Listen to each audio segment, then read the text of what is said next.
Graça e paz, família de Deus. No capítulo 20 do livro de Atos, encontramos aqui uma passagem interessante onde Paulo faz uma reunião com os presbíteros da região de Éfeso, e ali uma reunião de despedida, e ele fala ali sobre algumas lições que ele passa àqueles presbíteros, e nós vamos aprender que essas lições também servem para nós, servem para todos os cristãos, já que Paulo, nesse texto, fala sobre a responsabilidade de anunciar o evangelho e toda a verdade de Deus. Nós nos lembrando lá do segunda carta aos Coríntios, no capítulo 5, quando Paulo nos ensina sobre o ministério da reconciliação. Lá ele também fala da mensagem da reconciliação, ou seja, o ministério da reconciliação que está sobre os ombros de todo cristão, ele é baseado nessa mensagem da reconciliação, e essa mensagem do evangelho não está apenas sobre os presbíteros, mas também sobre todos nós, filhos de Deus e discípulos do Senhor. Então nós podemos ver que os conselhos de Paulo aqui, no capítulo 20 de Atos, servem também para nossas vidas. Algo importante, e talvez o mais importante que temos que aprender aqui, é o que Paulo fala a respeito do que gerou nele a responsabilidade e o que realmente o motivou, ou seja, aquilo que deu a ele a condição para que ele pudesse encontrar essa inspiração para ser tão fiel ao Senhor no seu ministério. Paulo deixa bem claro: e a minha vida eu não tenho mais ela por preciosa, a não ser para usá-la para cumprir o meu chamado, anunciar o Evangelho de Jesus Cristo. E veja bem, Paulo fez isso com uma tremenda maestria. Paulo fez isso de maneira excelente. E nós temos que aprender isso. Temos que fazer isso da mesma forma, temos que nos empenhar em fazer isso da mesma maneira. E Paulo nos ensina aqui que para isso ele coloca algumas coisas bem importantes aqui. A primeira coisa é a humildade. Ele fala sobre a humildade com que ele fazia essas coisas. A segunda coisa que ele cita aqui é suportar as provações. Se nós, como ministros do Evangelho, seja isso de maneira formal, dentro das nossas instituições, ou seja no dia a dia, se nós não entendermos que isso trará sobre nós provações e que nós devemos estar preparados para suportar todas elas, nós dificilmente vamos vencê-las. Mas para suportá-las, a base disso tudo deve ser não ter a nossa vida por preciosa. O terceiro aspecto é Paulo dizendo que ele não deixou de anunciar nenhum fato da verdade de Deus. Infelizmente, nos nossos dias, e eu acho que isso realmente sempre existiu, pessoas que pregam partes da verdade de Deus, as partes que talvez agradem mais os ouvintes, já que nós vemos também na palavra de Deus que as pessoas no final dos tempos acumulariam para si pessoas que pregariam aqueles que eles gostariam de ouvir e não aquilo que eles precisavam ouvir. Paulo deixou bem claro: eu preguei tudo que vocês precisavam ouvir. Talvez se você pregar o que as pessoas querem ouvir, você receba mais aplauso, talvez você seja mais querido, talvez até lhe falte algumas provações, mas também vai lhe faltar a coroa, lhe faltará o galardão, a recompensa vinda da parte de Deus. O que você receberá, só receberá aquilo que vem do homem, porque é o homem que você estará querendo agradar, e não ao Senhor. E nós precisamos entender um outro aspecto. Nós precisamos aprender como que Paulo escreveu a Timóteo: tome cuidado de si e do teu ensino. Ou seja, Paulo disse a Timóteo: cuide de você mesmo e daquilo que você ensina. Se você for fiel nisso, você será bem-sucedido.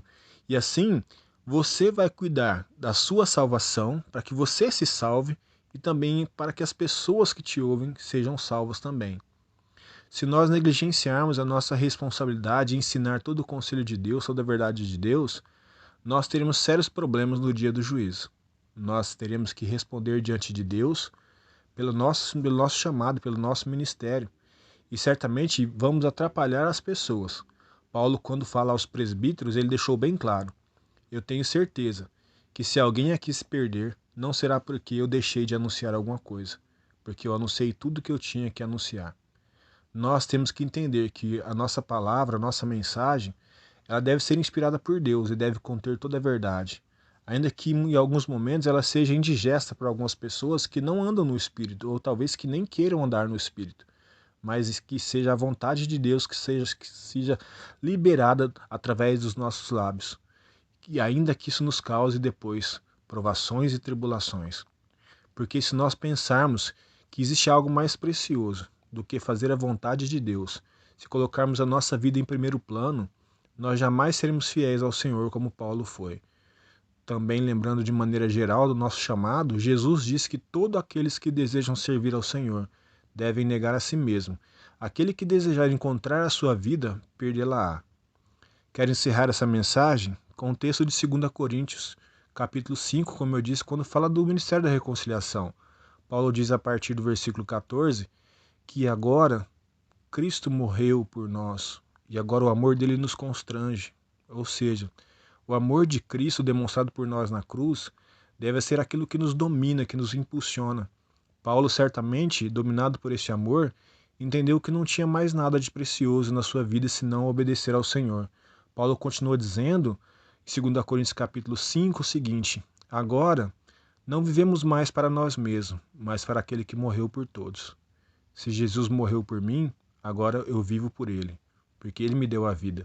E se ele me deu a vida, eu devo fazer a vontade dele, anunciar o que ele quer que eu anuncie, independente do que isso vai me trazer, de provação, de prejuízo, ou seja o que for. Eu tenho que ser fiel àquele que me deu a vida morrendo em meu lugar. E agora a minha vida pertence a ele.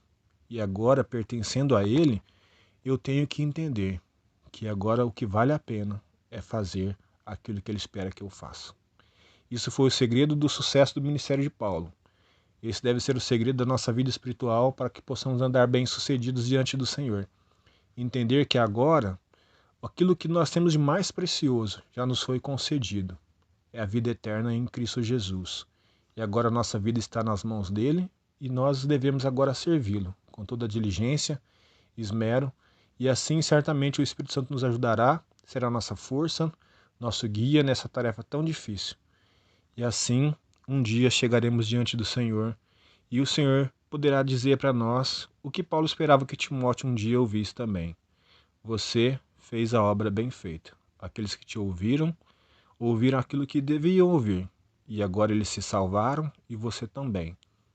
Vinde, meu filho, para o descanso eterno. Esse é o desejo do meu coração.